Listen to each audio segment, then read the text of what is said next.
Hello दोस्तों, मैं C S Vipin Agarwal आज आप सबके सामने एक छोटा सा टॉपिक लेके आया हूँ प्रेजेंटेशन की फॉर्म में और वीडियो की फॉर्म में। मैं C S E E T का एक सब्जेक्ट है हमारे पास बिजनेस कम्युनिकेशन, उसका एक टॉपिक आज आप सबको समझाने की कोशिश करने वाला हूँ। टॉपिक का नाम दिया हुआ है कम्युनिकेशन एंड बिजनेस कम्युनिकेशन। चलिए टॉपिक स्टार्ट करते हैं।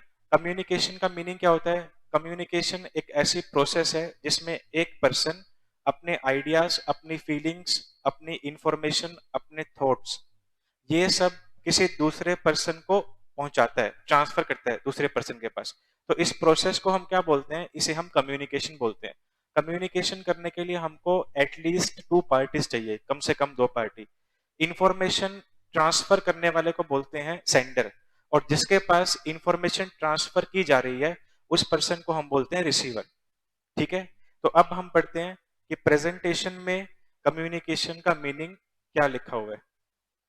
चलिए, communication is a Latin word which means communis, और अगर इसका हम इंग्लिश में कन्वर्जन करते हैं तो मीनिंग बनेगा to share. Communication is an process of exchange of thoughts, messages और information by speech, visuals, signals, writings और बिहेवियर। तो यहाँ पे हमको एक बात समझ आ रही है कि कम्युनिकेशन करने के लिए आपको वर्ड्स की, शब्दों की जरूरत नहीं है। आप शब्दों के साथ भी कम्युनिकेशन कर सकते हो और बिना शब्दों के इशारों में भी कम्युनिकेशन कर सकते हो। It is the transmission. Transmission word का मतलब है ट्रांसफर करना। ट्रांसफर ऑफ एन आइडिया और feeling so that the sender and receiver share the same understanding. अब यहाँ पे कम्युनिकेशन में ये चीज बहुत इंपॉर्टेंट है कि जैसी बात सेंडर बताना चाह रहा है, सेम टू सेम एग्जैक्ट वैसे ही बात कौन समझे? रिसीवर समझे। अगर सेंडर की कही हुई बात एज इट इज रिसीवर समझ पा रहा है तो उसको हम बोलते हैं इफेक्टिव कम्युनिकेशन। ठीक है, ऐसा लिखा हुआ है यहाँ पे।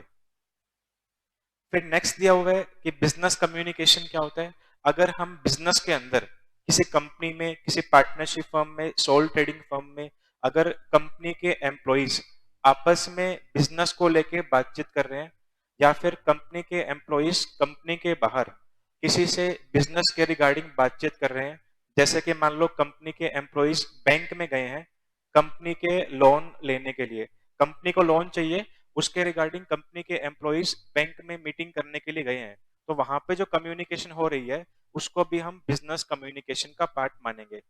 गवर्नमेंट ने कोई नोटिस सेंड किया है किसी कंपनी के पास टैक्स के रिगार्डिंग, या किसी फर्दर किसी और इंक्वायरी के रिगार्डिंग, तो वो जो कम्युनिकेशन हो रहा है राइटिंग फॉर्म में, उसको भी हम बिजनेस कम्युनिकेशन का पार्ट मानेंगे। तो बिजनेस कम्युनिकेशन का मीनिंग दिया हुआ है sharing of information between people within और outside the organisation for commercial benefit of the organisation. Next हमको टॉपिक दिया हुआ है टाइप्स ऑफ कम्युनिकेशन, कि कम्युनिकेशन कितने तरह का होता है। हमारे पास दो तरह का कम्युनिकेशन है, first verbal communication and second is non verbal communication. Verbal communication वो है जिसमें आप शब्दों का इस्तेमाल करते हो, और नॉन वर्बल कम्युनिकेशन वो है जिसमें आप बिना वर्ड्स का इस्तेमाल किए कम्युनिकेशन करते हो। नॉन वर्बल में एग्जांपल्स जैसे कि इशारों में बातचीत करना, आई कांटेक्ट हो गया, तो वो सब नॉन वर्बल का पार्ट बनेगा। वर्बल कम्युनिकेशन जो है वो फर्दर 4 पार्ट्स में डिवाइडेड है: written communication, oral communication, visual communication and audio visual communication.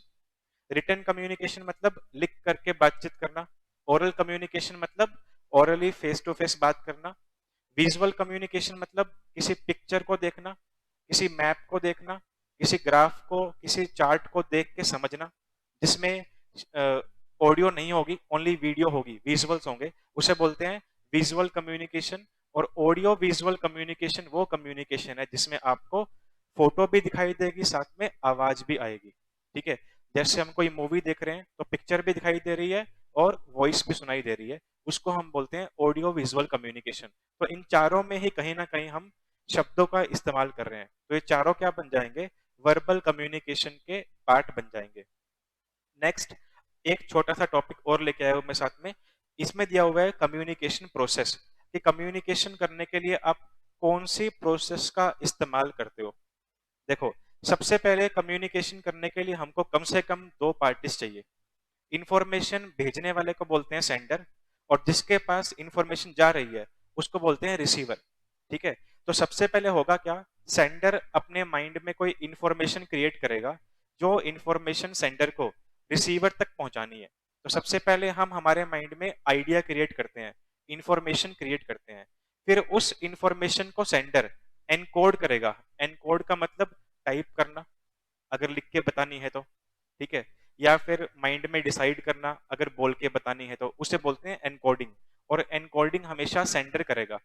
उसके बाद वो इंफॉर्मेशन शेयर की जाएगी चैनल के थ्रू, कि अगर चैनल का मतलब क्या हुआ कि सेंडर को कोई बात रिसीवर तक पहुंचानी है, वो फोन करके बतानी है बात, लेटर के थ्रू लिख के बतानी है, ईमेल के थ्रू बतानी है, व्हाट्सएप के थ्रू बतानी है, कैसे बतानी है। तो चैनल क्या बना, email, mobile phone, letter etcetera, वो हमारे चैनल बनेंगे। उसके बाद क्या हुआ, बात रिसीवर तक पहुंच गई। अब रिसीवर उसे क्या करेगा, डिकोड करेगा, उसे बोलते हैं डिकोडिंग। डिकोडिंग का मतलब क्या है, जो लिखी हुई बात है या कही हुई बात है उसको समझना, उसको तोड़ना। तो डिकोडिंग हमेशा रिसीवर करता है। फिर डिकोडिंग करने के बाद रिसीवर वो बात समझ जाएगा जो बात सेंडर ने बताई है। और लास्ट में आएगा फीडबैक।